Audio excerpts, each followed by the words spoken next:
Hello, good morning. Shri गणेशाय नमः. श्री स्वामी समर्थ. आज घरामध्ये एवढा मोठा चेंजेस झाला आणि तो एवढा छान होईल असं वाटलंच नव्हतं. ही खेळणी साईलाही घेऊन आली होती आणि साईचे नखं काढणं म्हणजे माझ्यासाठी एवढं चॅलेंजिंग असतं, तो काढायलाच देत नाही, पण काहीतरी करून काढावंच लागतात.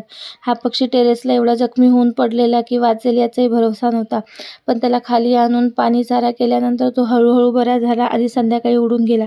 त्यामुळे त्यात समाधानही होते. आणि आजचा चेंजेस म्हणजे हे देवघर जे व्यवस्थित सेट केलं आणि त्याला लाईटिंग वगैरे अशा काही करून घेतल्या. आणि मला न मागता 2 वेळा तरी आठवड्यातून आई-वडील सँडविच मला घेऊन येतात. आज स्वामींना पुरणपोळ्याचा नैवेद्य हवा होता, त्याचीच तयारी चालू होती, जी मला साईच्या बाजूला बसून करावी लागत होती.